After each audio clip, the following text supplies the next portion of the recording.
Pri nas ni veliko okrasnih vrtov, ki bi jih lastniki načrtno urejali skoraj pol stoletja. V Nanjih Goricah pri Ljubljani leži vrt Zahostnik, ki občasno odpre vrata tudi obiskovalcem. Njegov lastnik, profesor Milan Strle, je v njem ustvaril enkratno zavetje zase, za rastline in za svojega psa.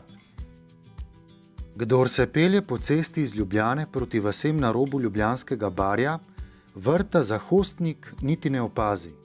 Leži za ograjo in nizom dreves, čeprav tik ob prometnici. Ko obiskovalec vstopi, se znajde v čudovitem zelenem svetu. Svetu, ki ga je upokojeni profesor Milan Strle ustvaril najprej zase, s časom pa ga je odprl tudi za ljubitelje lepih vrtov. Na približno 2000 kvadratnih metrov velikem zemljišču je najprej zbral največjo zbirko perunik pri nas. Potem je svoj pogled razširil na druge trajnice, ki jih je dopolnjeval z izbranimi grmovnicami in manjšimi drevesi. Od začetne zbirateljske vneme je to preraslo v čisten drug odnos do rastlin, kjer sem skušal rastlinam iskati partnerje ustrezne, s katerimi bi, in to še zmerom iščem, s katerim bi nekako rasli v sožitju in hkrati ustvarjati vrt, ki bi bil zanimiv od najzgodnejše pomladi do pozne jeseni, mogoče tudi za zimo. In seveda treba je iskati rastline in še zmerom iščem rastline, ki bi dopolnjevale te moje prve ljubljenke, kot so perunike, maslenice in v zadnjem času tudi še hoste in prav nazadnje tudi trave. In zdi se mi, da ravno trave najbolj dopolnjujejo ta partnersko sodelovanje z omenjenimi rastlinami. Čeprav ni strokovnjak za oblikovanje vrtov, je vedel, da mora drevesa na vrt posaditi v začetni fazi oblikovanja, saj predstavljajo skelet vrta. Največ, okoli 35, je pahljačastih javorjev, pri katerih je profesor Strleta očarala spomladanska barva listja. Na višku poletja so za nežno barvno paleto poskrbele hortenzije z različnimi oblikami socvetij. Med trajnicami so prav maslenice tiste, ki svoje enodnevne cvetove odpirajo vse od junija do oktobra.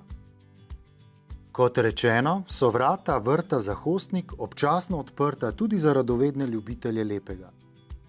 Moj namen je bil ravno to, da z dnevi odprtih vrat tudi osveščamo ljudi. Zato sem jaz tudi pred leti organiziral dan odprtih vrat prav za občino Brezovica, da občani, moji bližnji vaščani, prebivalci, spoznajo, kaj je vrt, da vidijo, da se da v vrtu marsikaj postoriti, da je izbor rastlin izjemen in da lahko po svoje kreirajo v vrtu glede na želje oziroma nekakega odnosa do same rastline.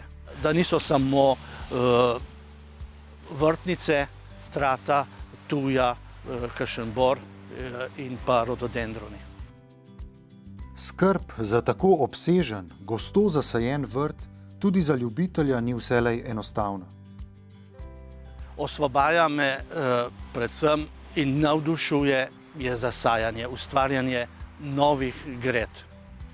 Težje je seveda vzdrževanje in ohranjanje pletje in včasih se sprašujem, pa kaj mi je treba, da sem jaz po cele dneve na kolenih in plevem in vzdržujem. Namesto, da bi užival in tudi ves tiste denar, ki ga zapravim za rastline, da bi si privoščil za kakšno potovanje. Ampak po drugi strani te pa kakšna jutra, pa večeri, pa nagradijo neizmerno za vse to, v kar si vložil in mogoče včasih tudi malo kakšno kletvico spustil.